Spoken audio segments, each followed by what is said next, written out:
time when they interviewed the MSPs, there was like a corridor in that building that had like a black and white, you know, traditional floor, and the idea was this bit would be used by the media and stuff for all the interviews with the MSPs, because behind it there is, that's where all the, in that tower is where all the media offices are.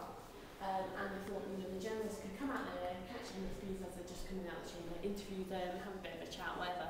But the journalists also took one look at it and thought, well, you know, it's not a great space, it's a bit noisy, very busy, and they decided to camp down to the garden lobby and do all the shots at the steps and things. So it's not actually used for what it was designed for, but it's a nice bit of, you know, history coming into the new building.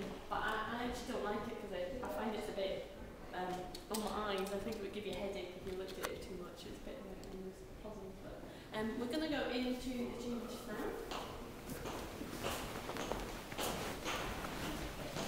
You take a picture of them.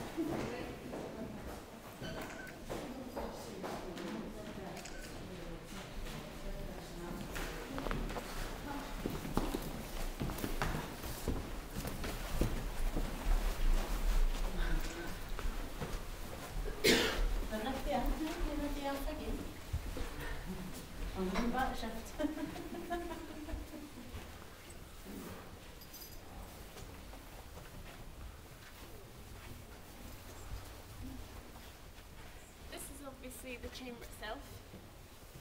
I'm afraid you're not allowed to sit on any of the chairs or touch any of the equipment because we get shouted at by security. But this is where all the MPs sit when the Parliament's in session. It obviously meets on a Wednesday afternoon and all day on a Thursday. There's actually more seats than there are MSPs, which is a total contrast to Westminster, because I don't know if you know, but in the House of Commons there's not enough seats for all the MPs that there are. So that's why if you ever watch like important debates, I mean, Westminster are all like standing squeezed in the side because there's literally not enough seats for them, but we don't have that problem here. Like in the committee rooms, all the committee rooms have these as well, and basically everything in the Parliament's recorded, so for posterity. So they have an official report where you can read what every MSP has ever said in a committee or in the chamber in a debate, so you can always find out information that way. And you also have video footage on the website as well. And you can watch the Parliament live if you ever want to do that, if there's a particular debate you're interested in. So you can see, because it was obviously designed as a new building with that in mind, you can see like all the lighting and all the cameras and stuff are sort of designed with that in mind. What's the shape of the bottles in the roof? Well, there you go. That's one of those things. Some people say they're whiskey bottles, some people say they're people, depending where you're from. Some people say they're Buckfast bottles. Someone said it was an absolute vodka bottle. It's like, yeah, it's just toilet roll side, but when we're down there, you'll see they're actually on the wall up the back up there as well, but kind of inlaid into the wood. Why is that clock at that time? I was going to ask. That is basically when MSPs speak, they get a set amount of time. So in Westminster, you obviously get to speak for however long. But here they're quite strict, so and it's often like not that long. You can get as little as 4 minutes sometimes to speak, or average 6 or 8 minutes could be an opening speech. You'll see like they've got the actual time there, and then the clock on the left is the one that just times them. You know, so they start and they can look at that when they're speaking and know how long they've got left.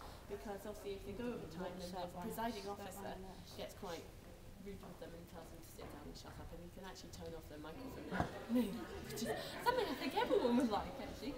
And when the MSPs come in, all the MSPs obviously have to wear badges like this as well. That's slightly different, and they insert it into there, and it will register them and recognise who they are, because all the voting is electronically. So like in Westminster, as you know, they've got the division bell and the lobbies, and they have to walk through either the yes or the no corridor. In the Scottish Parliament, you just press a button, so they've got yes, no and abstain. Unfortunately, sometimes the MSPs get it a bit wrong. I don't know whether it's either they're not paying attention or they just press the wrong button. John always says it's yes, no and phone a friend, but sadly it's not as fun as that. So yeah, it's done electronically, so it means that when they know the results instantly, because they vote once a day at decision time at 5 o'clock, so they'll have like maybe sort of 3 or 4 debates in a day, and then they'll have decision time at 5 o'clock when they vote on everything in succession.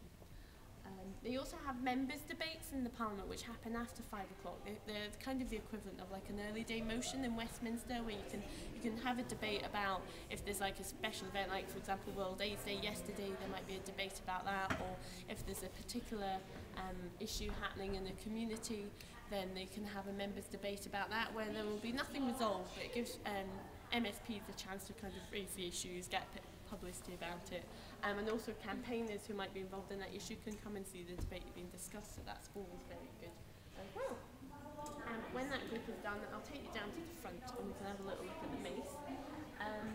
We have, obviously up there we've got the public gallery, and those steps that I pointed out to you right at the start, that's eventually where you end up to get in there.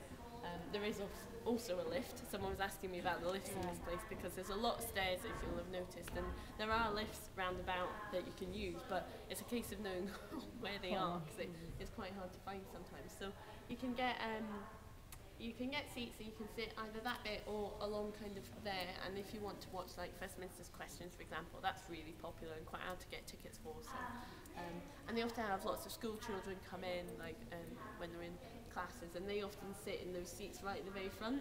And before John, because John's now a Shadow Minister for the Economy and Skills, so it meant he got promoted to the front bench, but before, so if he sits in the debate, like taking part in it, like leading the debate, he has to sit at the front. But before that, he used to like to sit right at the back, and he said it was quite off-putting because you'd have all these little kids, and when you're sitting there, they're just kind of at your ear height, and they'd all be like, you know, making faces and little noises behind them and stuff, so you have to learn to like zone that out, I think.